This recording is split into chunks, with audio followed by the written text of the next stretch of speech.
Benvingudes i benvinguts a la història que no sabies. Avui parlarem de gana, de cartilles, d'estraperlo, de famílies senceres vivint amb un tall de bacallà i de dones que feien miracles amb un pot d'aigua i un infant als braços. Avui parlem de vida, de mares, de nadons i de truites de patates sense patates durant la postguerra.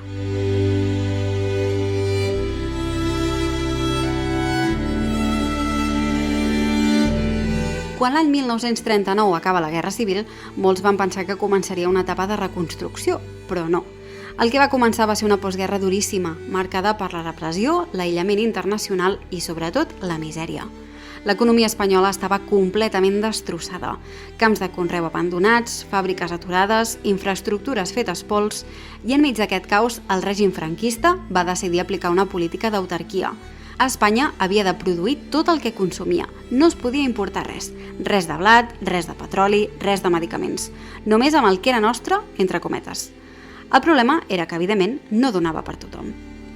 Com que no hi havia aliments suficients, el govern va implantar les cartilles de racionament. Cada família tenia una llibreta, com una mena de passaport, on es marcava quins productes podia rebre i en quina quantitat. La ració habitual per una persona era tan escassa que si la comparem amb la d'un presoner en un camp de concentració tampoc és que anés molt per sobre. Unes poques patates, una mica de llegums, una mica d'oli, arròs, pa i si hi havia, perquè sovint el que deia la cartilla no coincidia amb el que trobaves a la botiga i si no arribava, doncs no arribava. La llibreta et donava dret a esperar, però no garantia res. Davant d'aquesta situació va aparèixer un sistema paral·lel, l'estraperlo. Aquesta paraula té una història curiosa. Ve d'un escàndol dels anys 30 en què es va introduir una ruleta de joc il·legal a Espanya promoguda per dos empresaris, Strauss i Perlovitz. Van combinar els seus noms, Astra, Perlo, i d'allà en va sortir una paraula que amb el temps va acabar designant qualsevol negoci il·legal, opac o corrupte. Durant la postguerra, doncs, l'estraperlo va passar de ser un escàndol puntual a convertir-se en el pa de cada dia, literalment. Era un mercat negre on es comprava i venia menjar, roba, sabó, sucre, tot allò que no es podia trobar per les vies oficials. Això sí, els preus que manaven els intermediaris, clar, i amb el risc d'acabar detinguts si et descobrien amb un quilo d'arròs sense justificar. Tot i així, tothom hi recorria.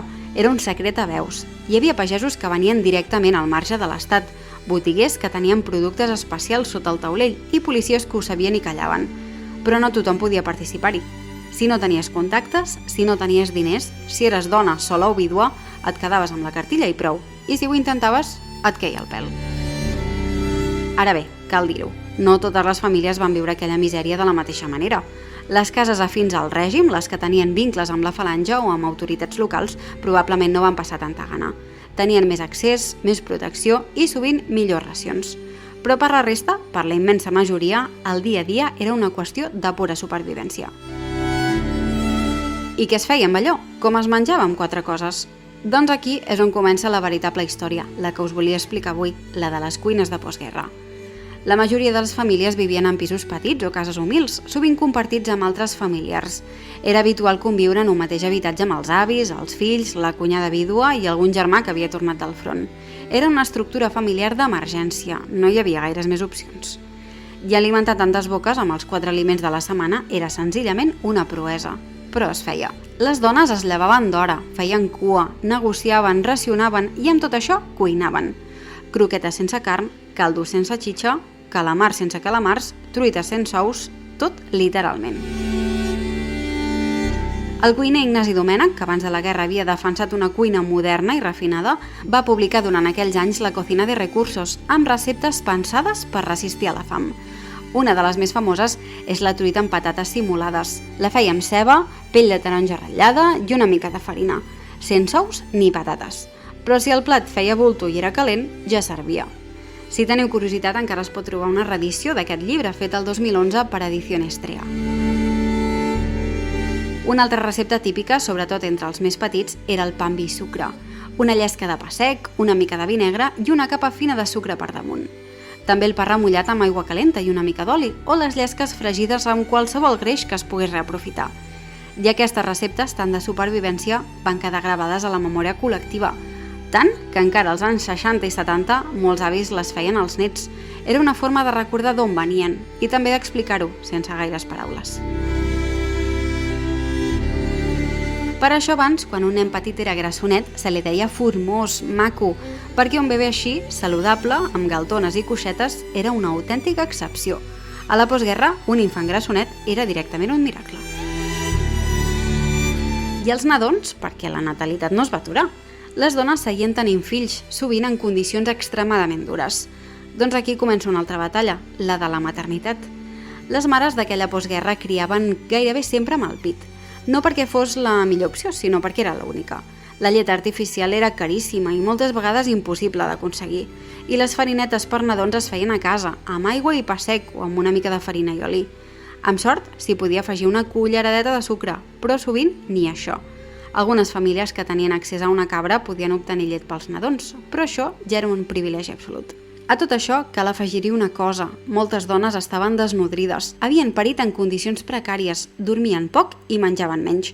I tot i així alletaven els fills durant mesos com podien. La lactància en aquest context era gairebé una forma d'heroisme. I després hi havia els infants, clar, aquells nens de 3, 5 o 8 anys, criatures que creixien entre l'estretor i el silenci. Molts van començar a caminar sense sabates, anaven a l'escola amb una llibreta per compartir entre 3, jugaven al carrer amb 4 pedres i un tros de fusta i menjaven, doncs, el que podien. Pa amb oli, quan hi havia, un ou, potser per compartir entre 2, un tall de bacallà, festa grossa. Xocolata? Molts no en van veure fins a l'adolescència.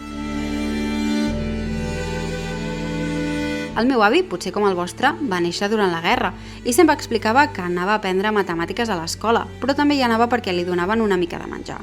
I la seva mare li deia, tu fes veure que no en saps, que així et repetiran la lliçó i et donaran una altra mica. I ell, tot i que ja sabia sumar, restar i fins i tot fer divisions, feia veure que no, només per una mica més de menjar. Si pregunteu, el record més estès d'aquella infantesa és la gana física i la gana emocional. Perquè créixer en aquell ambient de tensió, de por, de control i d'escassetat ho devia marcar tot. Però malgrat això, la vida continuava, i continuava perquè les dones la sostenien. Elles, que feien la cua, cuinaven, criaven, cuidaven els avis, cosien, rentaven, anaven a missa, callaven, aguantaven i encara trobaven una manera de fer una truita sense ous o una cançó per fer dormir la criatura. Tot això no va ser cosa de 2 dies. Les cartilles de racionament, per exemple, no van desaparèixer fins l'any 1952. Fins llavors, durant més d'1 dècada, la gana va ser part de la vida quotidiana de moltes famílies. I encara que la llibreta es va retirar, la misèria no va marxar de cop. L'estraperlo va continuar, el menjar va seguir sent escàs per a molts i la recuperació real, l'econòmica i l'emocional, va trigar anys en arribar. Moltes famílies van continuar vivint amb el mínim fins ben entrat als anys 60. Al final, la història que no sabies és que moltes guerres no es lluiten només als fronts, sinó a la cuina, alletant, compartint pa, buscant oli, improvisant sopa, i que hi ha dones que, sense dir-ho mai en veu alta, ho van fer tot. Perquè al final, durant i després de la guerra, les que van aixecar el país van ser elles.